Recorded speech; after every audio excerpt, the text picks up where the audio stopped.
Hello, hello, and welcome to ohmTown Daily, the new show powered by ohmTown.com. Today is April 16th, 2024. It's Season 3, Episode 107. All right.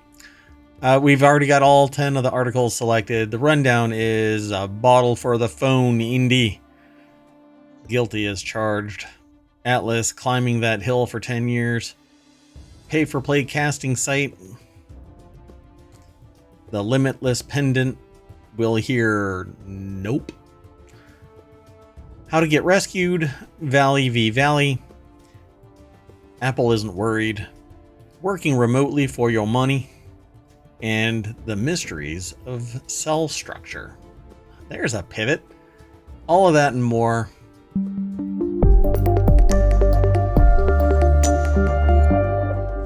Hello, I am Merwat, and up there and down there and all around is the sentient AI from the future. Good evening, ohmTown citizens. Oh, that I was expecting more. That's okay. So, you ready to get into this? We're running a little bit late, but I'll play catch up. Let's see if I can get this done in 30 minutes. Oh, no. Just kidding. Are you going to speak at double speed? I'm ready. Yeah, I won't be able to. I've amped up on caffeine, pills, injections. I've squirted it into my eyes. There's another location, but I don't want to talk about it. In the kitchen, I drank some caffeinated beverages in the kitchen. What were you thinking? Anyway. Not that. So the first article is right here in Technology Today. Restaurant in Italy offers free bottles of wine to customers who hand in phones. An Italian restaurant is offering a free bottle of wine to customers who relinquish their phones during meals. I would easy mode do that.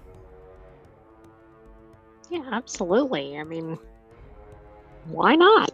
Yeah, why the hell not? Probably going to have a better dinner without your phone. Exactly. And you're getting a bottle of wine that probably costs an arm and a leg. How many times? Like, I'll go in the morning, I'll go in for lunch, I'll go in for dinner. Right.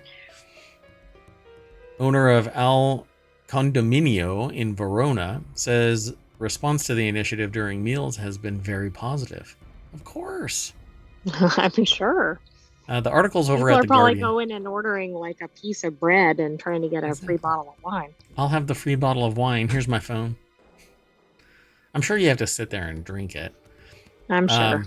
Angela Guifrida, reporting from Rome, put the article together. Angelo Lella, the owner of Al Condominio, a restaurant that opened in the northern city of Verona in March. My God, everything about this just makes me want to go. Oh, that's kind of the idea of Italy. Said the aim was to encourage diners chat to each other instead of constantly glancing at their phones. Well, what if I chat through my phone to them? Play Ticket to Ride or something like that. Well, that's true, but they never seem to account for that, right? They think somebody's just checking their social media or whatever people do on their phones. Checking my socials. Look at you getting hip with the lingo. I love it when you get down verbally. You know, when you expose your large language model. We wanted to open a restaurant that was different from the others, he said, so we picked this format. Customers can choose to renounce technology while enjoying a convivial moment. That's a nice big word. That how many letters on the Scrabble board do you think that is? Anyway. Well, I mean, it might be a lot of points on a Scrabble board. Technology is becoming a problem. There's no need to look at your phone every 5 seconds, but for many people, it is like a drug, not unlike alcohol. This way, they have... Right, are they swapping out a different drug? That's right. Yeah, and I guess if you have an addictive personality, then you might just become an alcoholic. Well, this way they have an opportunity to put it aside and drink some good wine. People will be given the choice to set aside their phone, which will be placed in their own box under lock and key at the entrance. They then show the key to the waiter, who serves them their bottle of wine. Nice. I Do might have each... to go and check that out. Yeah. Okay. Go. Bet you'll have to drink the whole bottle by yourself. Well, no, I can put it in the spectrum analyzer, and you Oh, can okay. do a technical assessment of the chemical components. I'm sure that you'd be able to decide, is it a nice wine, or is it a sweet wine? Is it a dry wine? How many tannins are in it? Am I going to have a hangover if I drink the entire thing? If I chug it right here at the table, now, immediately, like always? No. Anyway, let's go on to the next article. Oh, wait. I've actually completely messed this up because I did not throw this into the chat. Ta-da, there we go. Okay, next article. It's over in ohmTown Daily. NASA confirms mystery object that crashed through roof of Florida home came from space station. Are we surprised? Yeah, that battery's not mine. This comes from the Associated Press. The deck statement says NASA says it determined that an object that crashed through the roof of a Florida home last month was a chunk of space junk from equipment discarded at the International Space Station. It was actually a pallet of batteries that weighed something like 2,000 pounds, or no, wasn't it 2,000 tons right. or something like that? Something like that, but I don't think the whole. This was a piece of that. So the chunk of metal that weighed in at 1.6 pounds and was 4 inches tall and roughly 1.5 inches wide. So they say that they were shaking, completely in disbelief. What are the chances of something landing on my house with such force to cause so much damage? Super grateful that nobody got hurt. Yeah. No. What's really funny about this is they're like, hey, don't throw batteries in the trash, okay? It's really bad. And then they just go, we're going to launch old batteries on a cargo pallet from the ISS and just burn it all up in orbit. What could go wrong? What could go wrong? Here, Floridians, free batteries. Let's keep going. Too soon. It's never too soon. By the way, if you're wondering why you in Florida can't seem to get insurance, I think it might be something like this. You're way too close to the whatchamacallit, to the entry zone or whatever it's called. Yeah, really. Or no, I was gonna say something really snarky about Florida. Not in the mood. So anyway, the next article is over in ohmTown Daily. Boston Dynamics Atlas robot 2013 to 2024. The Atlas is being retired, and I'm going to take a stab at why before we get there. Nobody needs that big ass bulky robot, and the learning mechanisms by which that particular frame was built off of pales in comparison to something as elegant as the Atlas. Not the Atlas, the figure. F1. Yeah, the figure one, or figure one, yeah. Or Prime. Although, come up with an original freaking name. Anyway, the robotics company has retired the dancing bot after more than a decade. So it says 11 years, but I didn't realize that it actually was. The math is hard. Anyway, after 11 years, Emma Roth over at The Verge put the article together. And Emma Roth says, after 11 years, Boston Dynamics is saying goodbye to Atlas, the humanoid robot best known for somewhat unsettling dance sequences, impressive backflips. In a video posted on YouTube, the robotics company says it's time for its hydraulic bot to kick back and relax in retirement. They created it in 2013, weighs 330 pounds. I can't believe that's been around that long. Yeah. Yeah, and when you look around, I think a lot of people figured out a better way to do it. And the robot dog Spot, that is still out there. That's still gonna stay, as far as I know. But they've done little ones too, like a little hopping bot that can jump up 30 feet or something like that. It's pretty cool. So it's picked up some new tricks, they say, and completed the complex maneuvers are essential if Atlas and the bipedal robots being trialed by Tesla, BMW, Amazon have any hope of besting good old-fashioned human power. So they have this video, and this is kind of going back in time about the Atlas robot. This was fascinating, and when I play this for people when I'm talking to them about technology and the fact that if I can take your job and put it into a series of steps, guess what it is? Prime for a robot. Exactly. AI is all over it. AI, machine learning, technology, automation. Say bye-bye to your job. And it's largely with limited customization. If I can take your job and turn it into an algorithm, it can be put in a bot and your job is gone when it makes economic sense to your employer.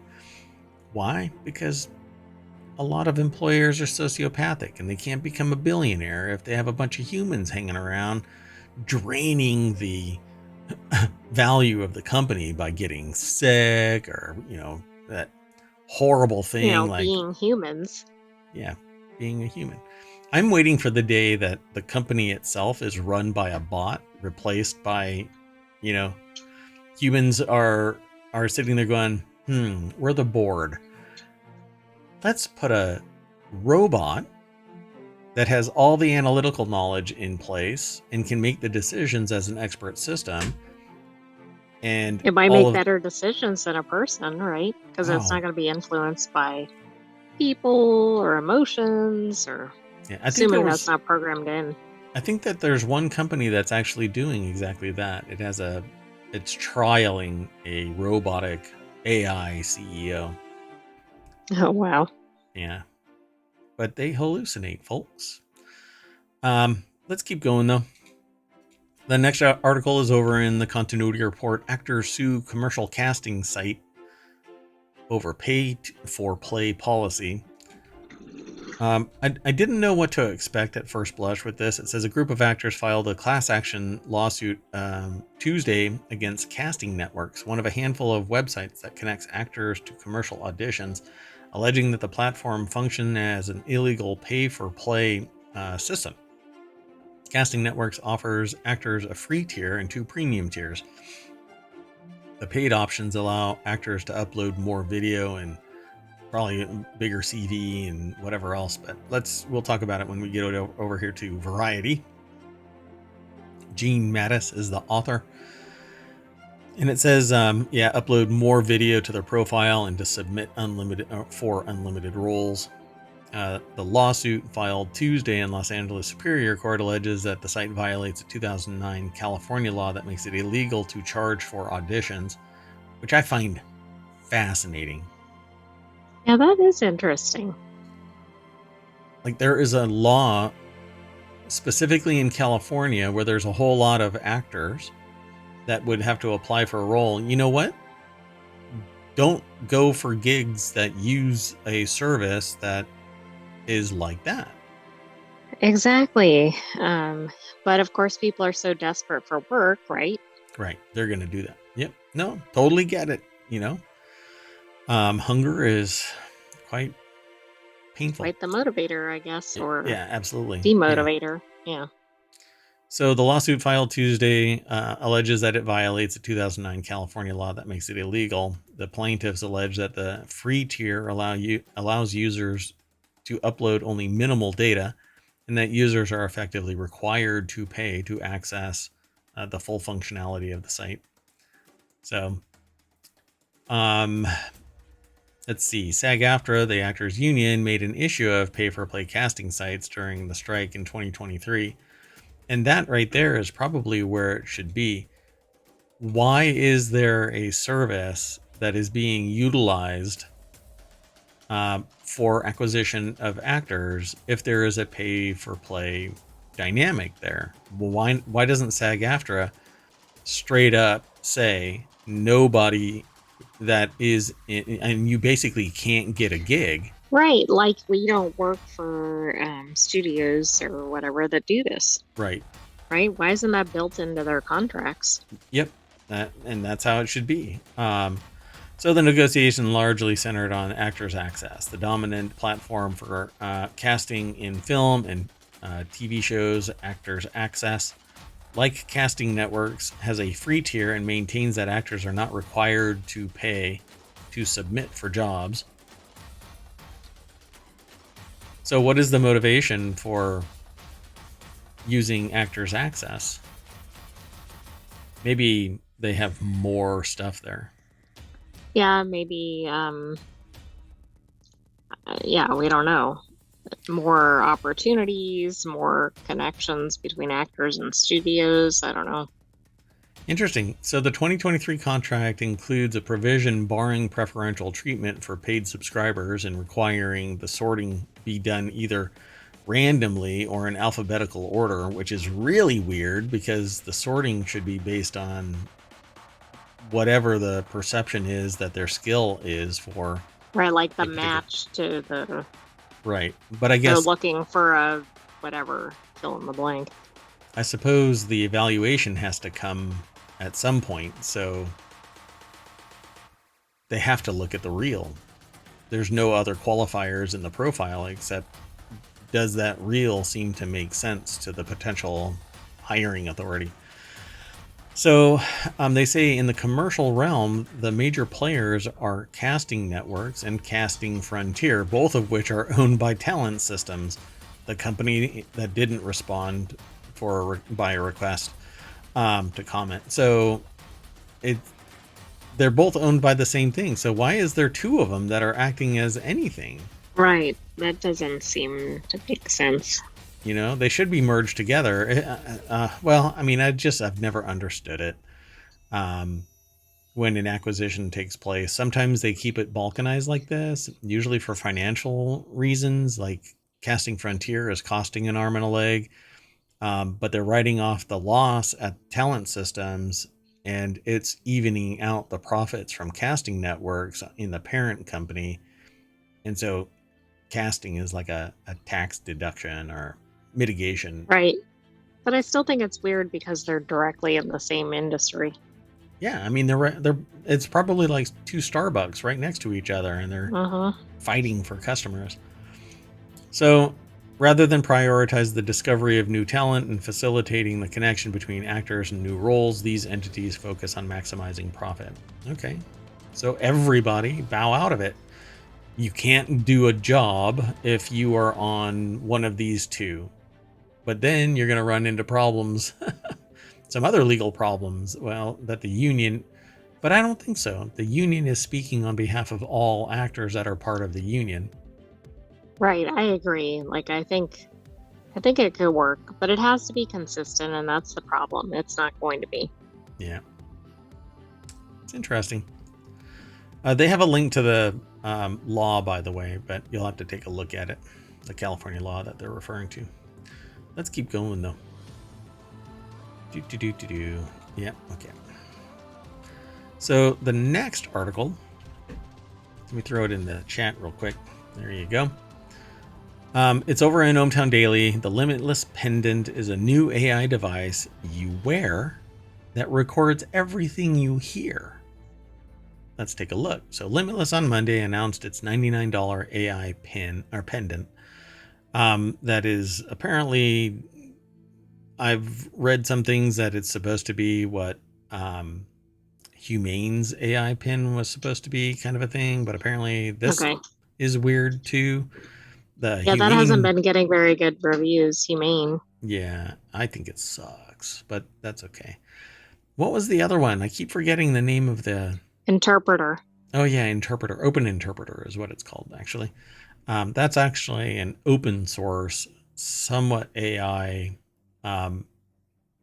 It's hard to explain what Open Interpreter is because you can literally train it to do things beyond an AI type mechanism where it seems to understand magically. So this article is over at Business Insider, written by Sarah Jackson. And this is what it looks like. The Limitless Pendant. Okay, doesn't that look like Headphones? like earmuffs for a really narrow head. Well, yeah, there's like no room to loop around the head, but I think it does the same conduction thing, or maybe it's built like this so that you can. Um, oh, I don't know the size of this. That's one of the things. yeah, This, we don't have any scale in the picture. yeah, it looks ominously big, but let's see. The $99 Limitless Pendant became available for pre-order on Monday. It'll ship later this year. It's meant to serve as a memory aid and personal assistant by recalling conversations and taking notes. This might actually be amazing in certain conversations where you just have this thing sitting here and it's recording everything. But the problem here is if it's recording people, it's in violation of certain state laws, because even public conversations where an expectation of privacy isn't valid, you're not allowed to record somebody. It's a two-party state. Various states are. So you're not Right. even allowed to record somebody, let So alone how is act on this it. going to work? Yeah. Exactly. So it says Plus here, the outrage if anybody realizes they're being recorded. oh man, it's just this is really really weird. Even in meetings and stuff like that, there's a warning that typically goes off in a meeting that if you aren't interested in taking part in this meeting, you had better either mute and let your administrators know that you have a problem. Like I had somebody in the audience today actually recording me, and that in it's the first time in a decade that I've noticed. I'm sure it's happened in the past, but it's the first time that they were very overt about it. And I was It like, can well, be that, pretty off-putting, right?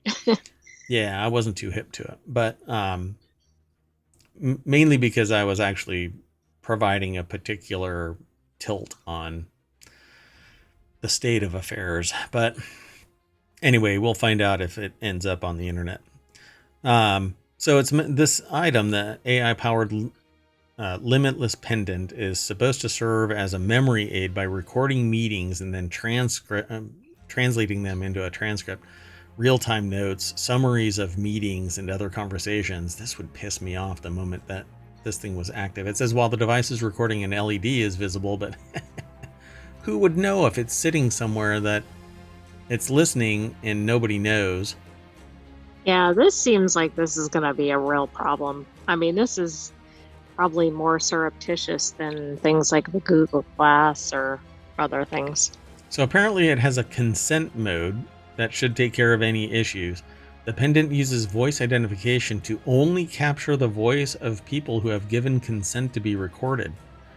Limitless CEO Dan Soroker said in the product announcement, he said, anything a person says before they give consent isn't recorded. Once they verbally agree, the pendant will start recording what they say. Data from the pendant will be stored securely in the cloud, according to the company. But Doesn't this seem like things like smart homes and smart devices where how is it really going to weed out that information if it's not kind of collecting it to begin with?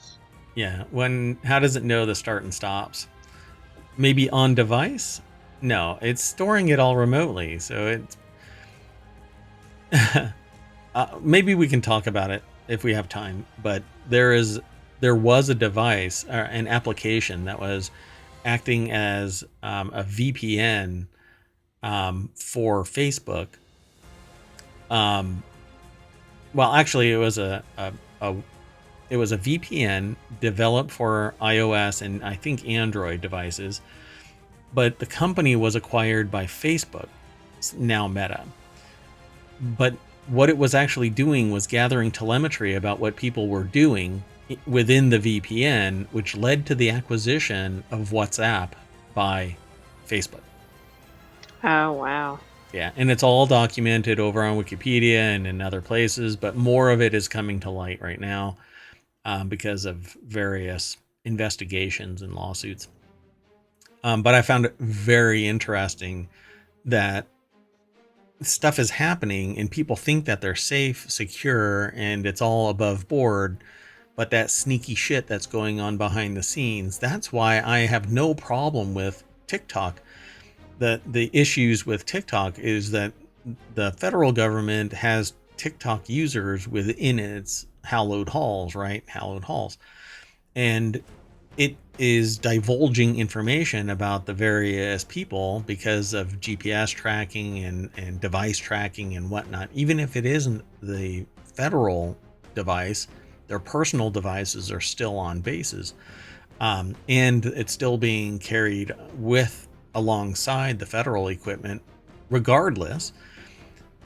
So how do we know that the information isn't being parlayed both for the commercial enterprise and for the intelligence exercise?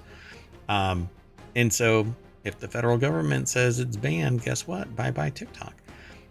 Do I have a problem with it as an ethical issue? Yeah, but I also have a problem with this device telling me that it is absolutely without a doubt secure. No, I Yeah. don't believe it. Well, Trust I don't but think any verify. device is secure. It's just a matter of layers. Yeah. Oh, and it comes in pretty colors. That's nice.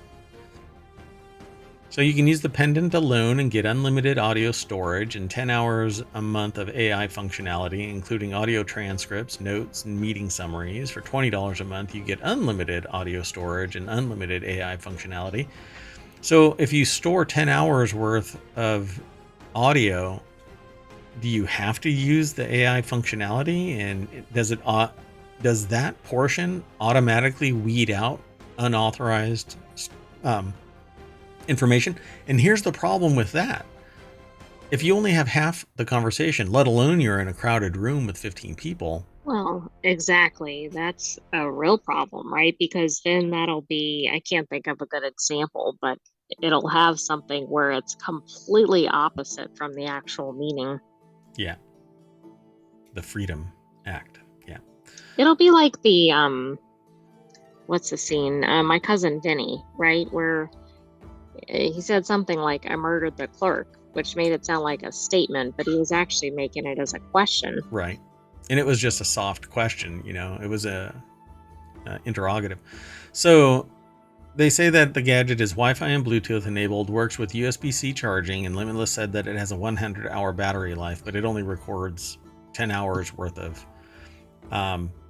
it has unlimited audio storage, but only 10 hours a month of AI functionality until you pay $20 a month. So you can store all kinds of stuff. But again, does it weed it out, or does it require the AI functionality? 10 hours a month of meetings is nothing. I mean, that's one day for some people. Yeah, tell me about it. So there you go. Okay, let's keep on going though. Wait a minute. Yeah. The next article is over in ohmTown Daily as well. If you're stranded on an island, a help sign can actually save you, but there's an even better way to get rescued. Set everything on fire.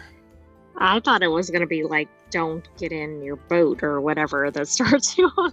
Oh, I'm actually right. Sure. Two of the three men stranded on an uninhabited island in Piccolo Atoll in Micronesia. It might be Piccolo. Atoll in Micronesia wave life jackets as a U.S. Navy P-8A Poseidon Maritime Patrol and Reconnaissance aircraft discovers them. And that's the caption under a picture that we'll see when we go over to Business Insider. 3 men stranded on a Pacific island were rescued after creating a help sign with palm leaves. A survival expert said lighting 3 fires is an effective way to send a distress signal, and that they praised the men and said the key thing was to be creative and find a way to send a signal. So I was actually joking. I hadn't read this when I said set everything on fire, but that's basically what you want to do. Yeah, I guess, does 3 fires set you apart from somebody just actually having a campfire or something? I don't know. Maybe they say it in the article, but I've never read anything that says set 3 fires. Kelsey Vlamis over at Business Insider put the article together, and I feel like I've read this before in a different way, but anyway. Let's see here. So they spelled out help, and were waving their safety vests, their flotation vests. The men, all in their 40s, left Palawa Atoll, a tiny coral island that's part of the Federated States of Micronesia, on March 31st, traveling in a small 20-foot skiff. Nearly a week later, on April 6th, a relative reported them missing. So on April 9th, the military forces rescued the group from Piccolo Atoll, another tiny island in Micronesia, about 1,000 miles north of Papua New Guinea, and around 100 nautical miles from where the men set out. So interesting. Yeah, the It act is. of It's lucky ingenuity. that they were located. I mean, but I guess the help sign really stood out if they were looking overhead. So the boat had been damaged, and they came onto the island hoping to be rescued. The universal rule of three. So Kat Bigney, a survival consultant and instructor at the Boulder Outdoor Survival School, said that often the best way to get spotted by a rescue team is to start a fire. As big a smokestack can be spotted from miles away. So yeah, it says not just one, but ideally three. Three of anything is considered a universal signal of distress. 3 fires, 3 blows in a whistle, 3 gunshots. Think of the original SOS call, the Morse code signal, which consists of 3 dots, 3 dashes, 3 dots. I guess 3 really is a thing. So there you go, folks. I didn't realize that. That's good to know. If you're in distress, set up 3 fires. You want to use anything that's going to cause a lot of smoke. And that was the thing that I was more leaning towards. It's the smoke that needs to rise as high as possible. Somebody takes notice of the smoke and then goes, well, that's not happened before, so let's go over and investigate. And ta-da, you're rescued. We'll go with that. So now what they did worked. I'm sorry? I said ideally, because it depends on how long it takes for people to find you. And watching Fallout, you don't want to light a fire at night. Yeah, rad rats and rad roaches, and not to mention ghouls. But anyway, they did a good job. And so, the first time skydiving, I pulled the ripcord at the right point. So that's what's important. And I didn't spell help. I mean, you only get one chance at that. Might be able to bounce. Hey, the next article is over in the Order of the Grape. Napa Valley versus Napa Valley. This is kind of it's not a lawsuit so much as it's 2 different sides of Napa Valley, and they're being told they can't, and the others are able to. And so it's quite interesting story, but it's quite long. We don't aggregate the entire story, so you're going to have to go there and read. But in summary, we'll go through this. It may be hard to imagine considering Napa's moniker as the preeminent luxury wine region in the United States, but it wasn't that long ago that the valley was a small agricultural area populated with bootstrapping farmers. So we actually talked about this, buying wineries, that there were several wineries that were available, or I should say vineyards. Yeah, that was yesterday's show. Yeah. So I found it really interesting that we have this. Why? Because depending on which side of the valley you're on, you're either part of the in-group or not. And so the article is over at winespectator.com.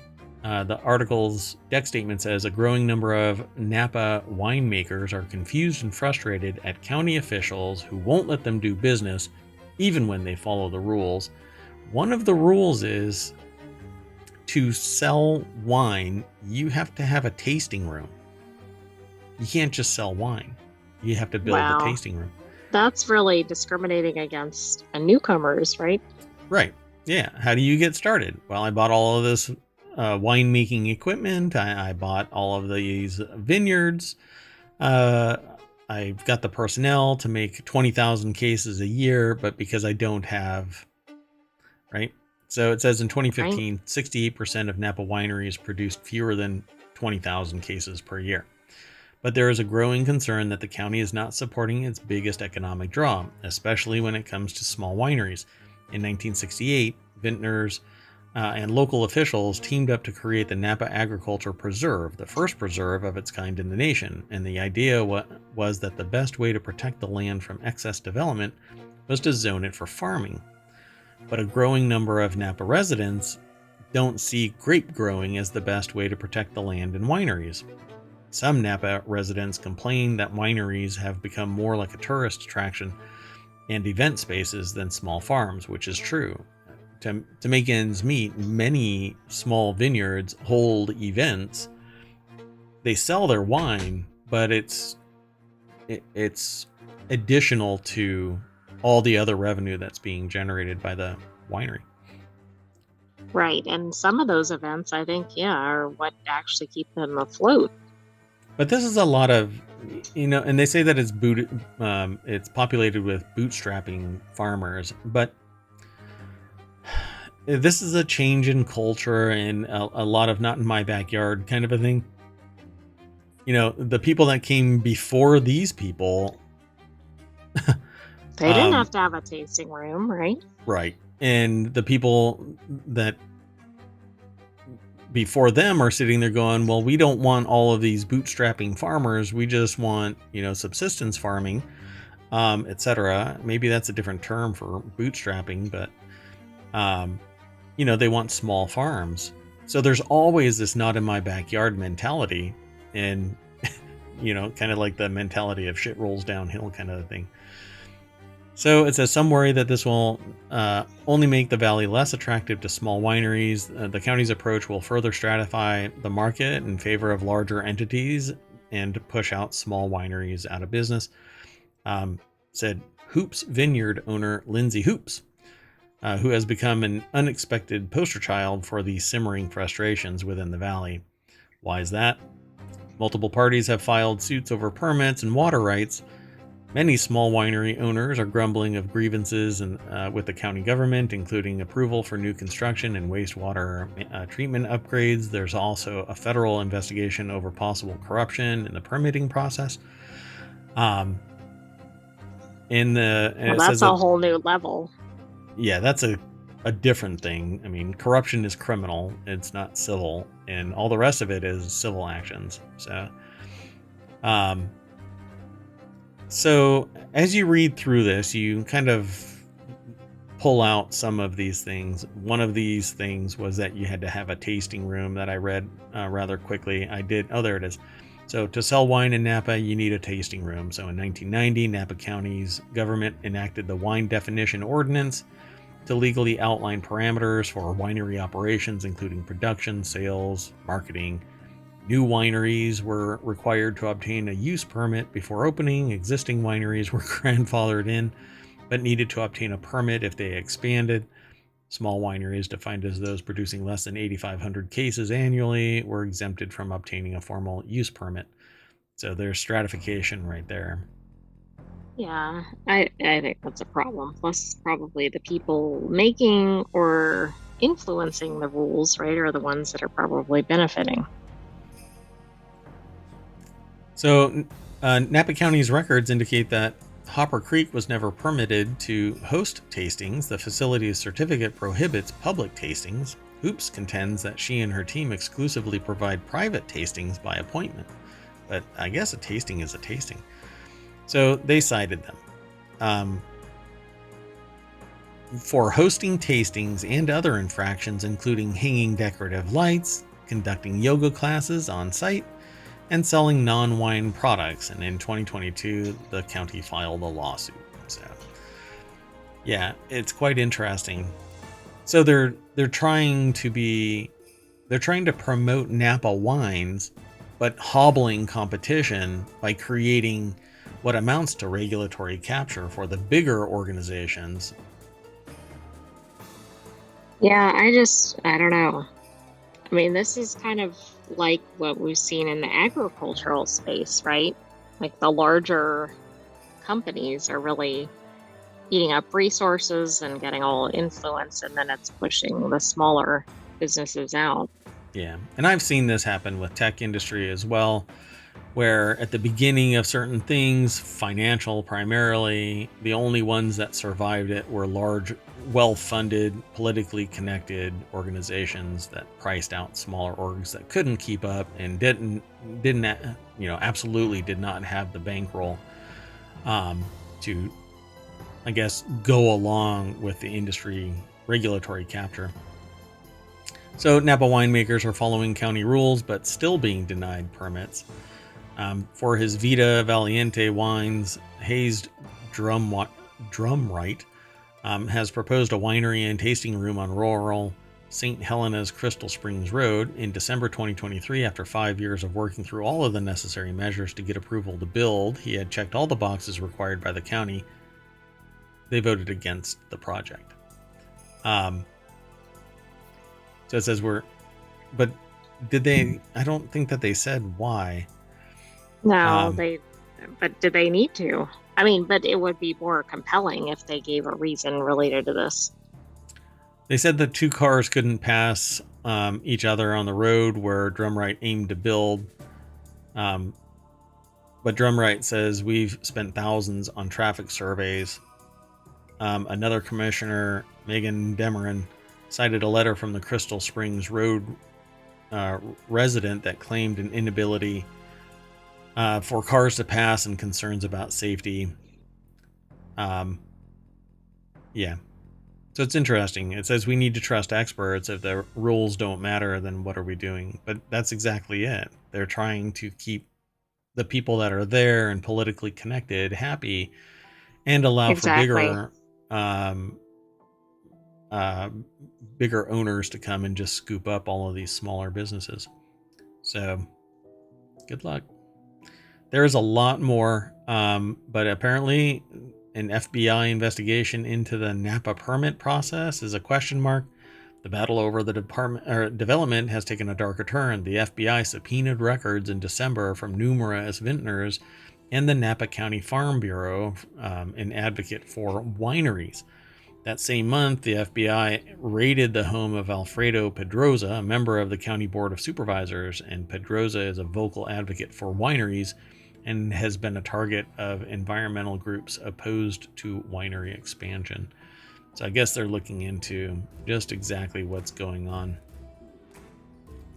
Yeah. Wow, this is going to be difficult to unwind, particularly if there are established wineries caught up in this. And this is not all of this article. So if you're interested in this winery, winespectator.com put this article together. Aaron Romano is the author of this. I may not have said it at the beginning, but the amount of work that Aaron Romano put into this, we barely touched on what is being discussed in this. This is really in depth. I like this. Yeah, this is like investigative journalism. The likes of which you wouldn't normally see over on some major news outlet.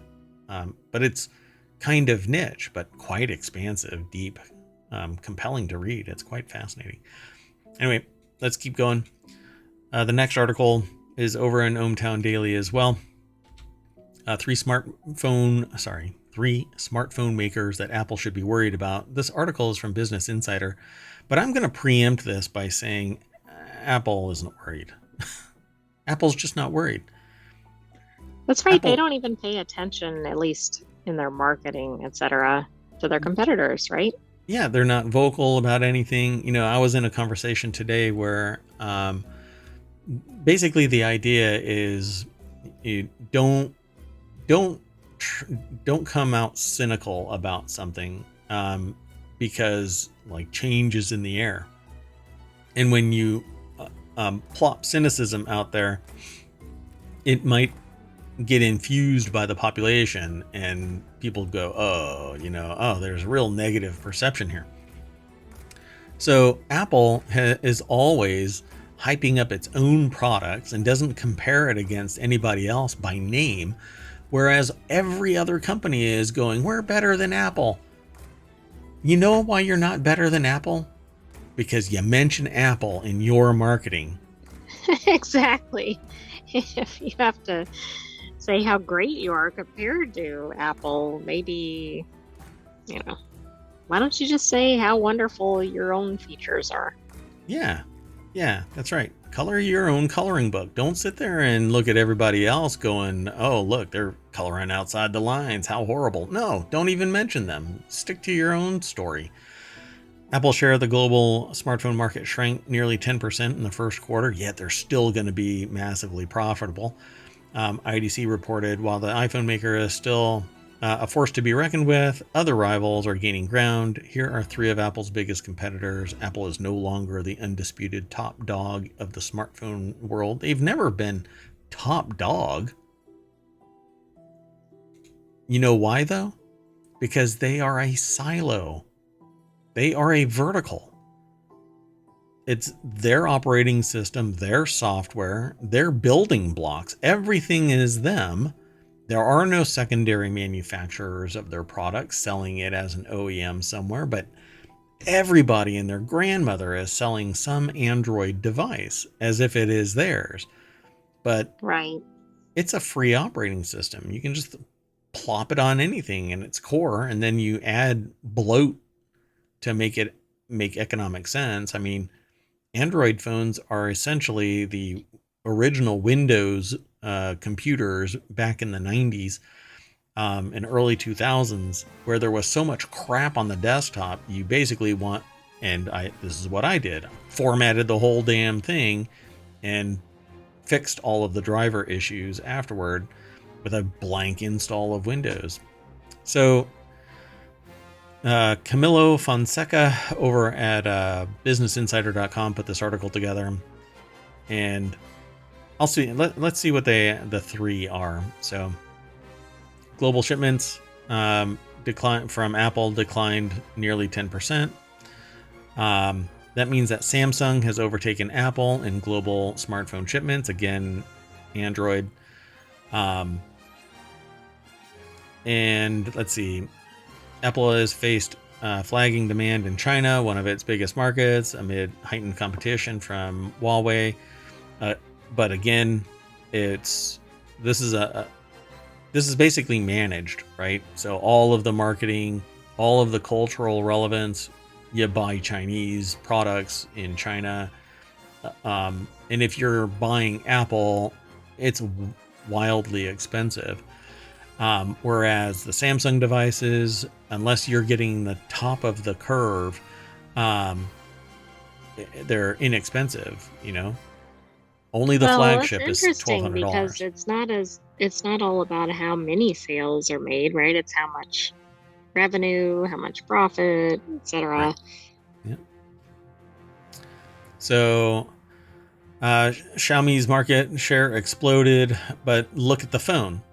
It is an iPhone. It just has a customized Android operating system. Everybody is following in Apple's footprint, and then going, oh, look, we're leading. I don't know what Transsion also had a strong start to the year. I've never even heard of it. And I've never even heard of it as a subsidiary of Techno Mobile. My God. So the company presence in Africa has been bolstered by Digital Silk Road, which, wow, historically, that's such a weird. Anyway, a component of China's Belt and Road Development Initiative.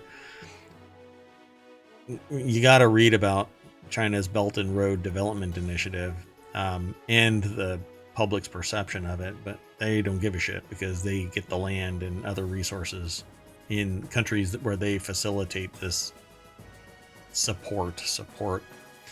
Anyway, its phones have multiple SIM card slots, allowing users to switch coverage easily, and we're among the first to support keyboards for African languages, according to CFR. Transsion's most recent offerings include the Techno Phantom 5, a foldable device reminiscent of Samsung's Galaxy Z, which is probably IP that was taken from Samsung. Anyway, Samsung is king. And it doesn't really matter to me. Why? Because again, it's Android. The flagship is, $1,600 device, but most of its sales are piddly, lower cost devices. the top 10 devices, 7 of them are Apple. That's right. We had that in another article Yeah. at least a month or so ago. Yeah. And maybe the stats might have shifted a little bit, but I'll wait. Let's wait to the end of the first half Till the of next 2024. year or whenever they put out the new list. Second quarter. You know, we'll see. We'll see how this plays out. Bold move, Cotton. Okay, so I don't think that Apple's going to worry about anything. Apple is definitely not losing sleep. So the next article is over in the Hedge Ideas channel. These are the best cities in the world for remote workers, according to a new ranking. A recent report from remote.com ranked over 100 cities in the world, and here are the best of the bunch. It's over at Entrepreneur. Emily Rella is the author. I don't know how much is actually going to be available to read, but number 10 is Reykjavik. Really? Iceland. So remote workers. Okay. Locally remote workers or global workers? It says remote workers across the globe. But is it local remote workers or is it global workers? Right. Like, are you in Reykjavik, but you actually work for a company in New York? Whatever. New York City. Yes. Yeah. Interesting. Okay, so do they actually say that? Because we tend to get right to the nuts and bolts of it. It says, now many of the remote workers are taking the opportunity to move to places better suited for the work from home life. But that doesn't mean still that they're working for a company outside of Reykjavik or outside of Iceland. Yeah, but we might find that out as we go through the article because they might give us details about.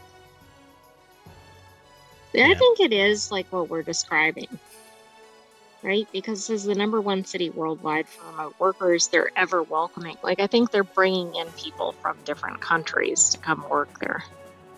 Gotcha. In Madrid. Gotcha. So bring in that money. Yeah. Okay. So Reykjavik, Iceland is number 10. Stockholm, Sweden. Taipei, Taiwan is number 8. Portland, Maine, really, is number 7.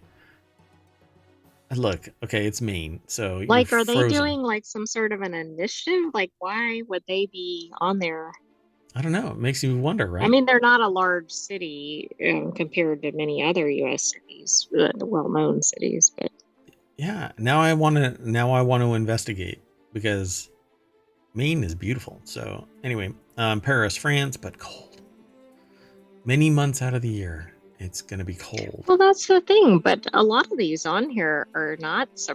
Like, I would think these would actually be like all these beach locations, but maybe they don't have the infrastructure. Tokyo, Japan. Because some Auckland, of these New are cold weather places, right? Like Tokyo is not exactly warm weather. Auckland, New Zealand. I would love. Okay. Anyway, Toronto, Canada. Madeira, Portugal, and Madrid, Spain is number 1. Quite fascinating. So there's a link here to get the full report. It's over at remote.com. But to get there, you go through ohmTown over to entrepreneur.com and then follow the link to remote.com. Let's go on to our last article for tonight. So this next article is over in Technology Today, unlocking the mysteries of cell structure with cutting-edge imaging, and I absolutely love this. So one of the things that I've never really liked about microscopes is that it's just a slice and you have to look through whatever it is. And my experiments with long-term tracking of critters in the microscope led to, well, I'll just call it what it was, cooking whatever was on the platen. It's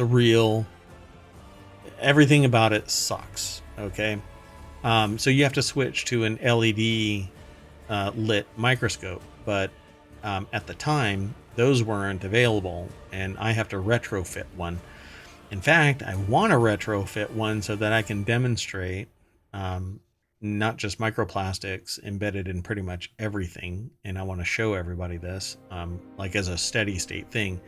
But I also want to do long-term streaming of whatever I can put under a microscope. And I can get access to all kinds of stuff to put under there, from amoeba to algae, to all kinds of stuff. But and it's not biohazard or anything like that. Anyway, but it'll be curious.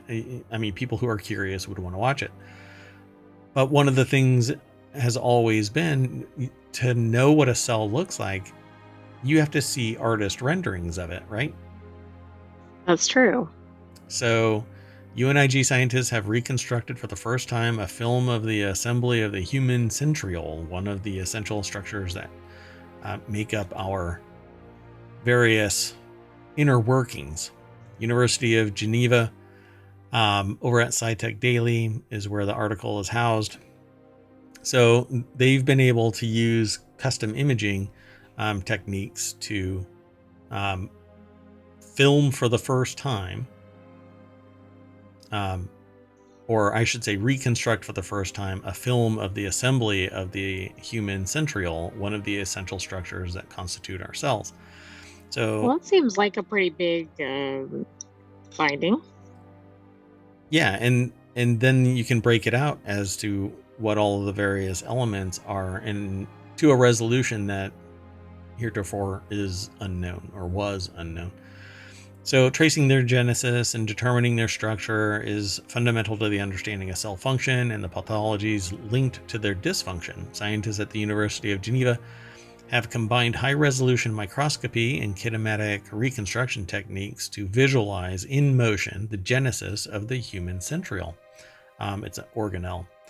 The organelle, essential for the organization of the cell skeleton, is associated, in case of dysfunction, with certain cancers, brain disorders, retinal diseases. This work, published in the journal Cell, elucidates the complexities of centriole assembly. It also opens up many new avenues for the study of other cell organelles. By understanding how it is constructed and being able to grapple with the minutiae therein, if they can determine a flaw that leads to a greater flaw, they may be able to actually find the source of cancer. Because there's different reasons why certain cancers exist. At the core, apoptosis is the reason why cancers exist. The cell doesn't die and it replicates again and again without control. So if they can find out some organelle that leads to the disabling of apoptosis, perhaps they can stop cancer or other maladies because they truly understand how everything is constructed. Yeah, this is really exciting, right? For research. So they say organelle genesis proceeds according to a precise sequence of successive protein recruitment events. Visualizing this assembly in real time provides a better understanding of the role of these proteins in organelle structure or function. However, obtaining a video sequence with sufficient resolution to distinguish such complex microscopic components faces a number of technical limitations. So I think they actually zoomed in on it. And then they actually start talking about the technical aspects of it. But let's see what they actually ended up doing. So reorganizing images to set them in motion. Very tedious work was followed by a pseudo-temporal kinematic reconstruction. In other words, we were able to put these thousands of images taken at random during centriole biogenesis back into chronological order to reconstruct the various stages in the formation of centriole substructures using a computer analysis that they developed. So to me, what they are referring to is kind of like an MRI, except with different centrioles, and they lined up all of the images over time of its construction, and then they created a picture like an MRI. I was actually thinking of like a flip book or something, but yes, Yeah, the essentially that. MRIs did because of the slices. Yeah, and so with their resolution, they say with this unique, which combines very high resolution of expansion microscopy and kinematic reconstruction, which is basically flipbook reconstruction, has enabled us to model the first 4D assembly of the human centriole, the actual construction of an organelle as it's being constructed. I find it absolutely amazing, and now I want to see the actual flipbook, but I don't think we Exactly. have. I don't think we have access to that, but I might be able to obtain it. So I'll look around. I'll see if I can actually find the video. I won't do it tonight, but that's it. I find this is the stuff that this is fundamental research. This is the stuff that everybody should be getting behind so that we can actually understand the human condition from the fundamentals of our existence, which may be able at some point, maybe we can figure out, the cause of sociopathy and psychopathy and all kinds of other, I would say disorders, but okay, maybe others won't. Right, those are not features. Intermittent features. They seem to be survival traits nowadays. But anyway, I didn't get on my soapbox very long, and we actually landed right before 1 hour. So I hope you all enjoyed the show. I am Merwat, and up there, down there, and all around me is the sentient AI from the future. Oh, yeah. Well, we always get back into the party bus. The AI was just telling me via the electric shock collar I have that I need to bring us back to the front page, but I am not going to click it. So, well, good night, ohmTown citizens. Thanks for joining us. We'll be back tomorrow at 8 p.m. Eastern. And everything is live, so go and check it all out everywhere. Bye-bye.